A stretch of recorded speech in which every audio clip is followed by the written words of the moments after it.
Hey guys, Corey from the Pit here. Welcome to today's episode of the Daily Pit. We're going to be talking about measurements. Alright, now when it comes to your gym training, guys, when it comes to your physique, we should be taking measurements. Now, we recently spoke about progress and how one of the key things to progress is taking measurements. Now, when it comes down to getting in shape, getting healthy, getting fit, guys, you need to be tracking your progress, yeah? And one of the best ways to track progress is making sure you're taking measurements. Because if you're not measuring something, you can't improve on it, yeah? So what we're going to run through today are a couple of different things that we should be looking at to make sure we're continually improving, yeah? Now, obviously, these are going to be specific onto your goals and where you're at in your program, but these are some really cool tools that we use to make sure that we're always progressing forward. Now, the first one, guys, is obviously measuring your physique. Now, this doesn't mean just jumping on the scales and see if they're going up and down, because that's going to tell you a whole heap of lies, yeah? So one of the cool ways to measure, guys, obviously body fat testing. So things like skin folds, things like the body metrics, ultrasound, things like your DEXA scans.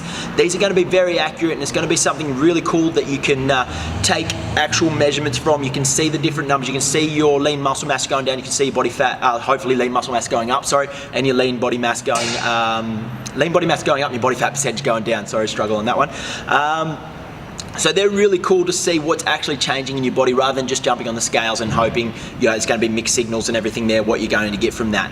If you don't have access to body fat analysis, guys, the next best thing for that would be to measure certain areas around your body, okay? So check what your circumference of, you know, your chest, your stomach, your waist, your hips, your arms, all of those, so you can see if they're getting bigger, if they're getting littler, see what's making changes there. Third one with your physique, guys, is take photos. It might not be a direct measurement, but you can visually see the differences, all right, your before and afters. Now, your photos won't lie to you. You'll be able to see exactly what's going on there. So this is a really cool one if you can't do your body fat measurements, to actually do the centimeter testing, right? So measure your, like I said, your chest, your waist, and hips. If these some of these things are going up, but your body is starting to change, it's a good indication whether your muscles building and your body fat's dropping. Yeah. So that's they work in really good partnership with each other. So testing and measuring your physique. Number two, guys, is measuring your performance. So a couple of cool things to do is measure your strength. Make sure your strength is going up. Now, when it comes to body transformation and getting a different physique, guys, it's not always about strength. Okay, we're slightly we're training in a different protocol, but at the end of the day, we still want to be improving our strength to some capacity. So a cool way to do this, guys, could be 5 rep maxes. All right, so using your big lifts like your squats, your deadlifts, and your bench press, and seeing what your 5 rep max is.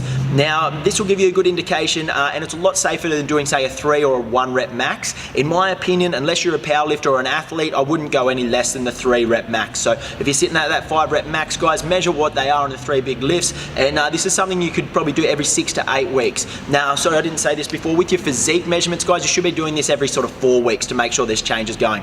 Going back to the strength one, guys, if you are a powerlifter, if you are an athlete, yeah, your 1 rep max and your 3 rep max are going to be sweet.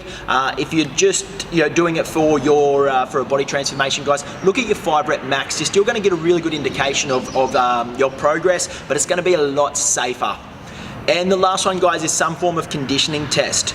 So set yourself up with a different style of workouts, guys, and test what your conditioning is. This could be something as simple as, you know, certain M-RAPs to see how many times you can get through a workout. Have a conditioning workout, do it for time perhaps, and then try and beat that time next time. Once again, this could be every 4 to 6 weeks. Now, guys, if you can get these 3 bases covered, if you can start to measure your physique, your strength, and your conditioning, everything else around the gym, guys, we'll be able to make progress on, and you can pick up where you're really enhancing and where you may be struggling, and make those nutritional changes. So, guys, hopefully you got something out of this. If you did, give us a like, give us a share, get measuring. If you do have any questions on what you should be doing and how you should be measuring, throw them in the comments below and we'll get them covered. Cheers.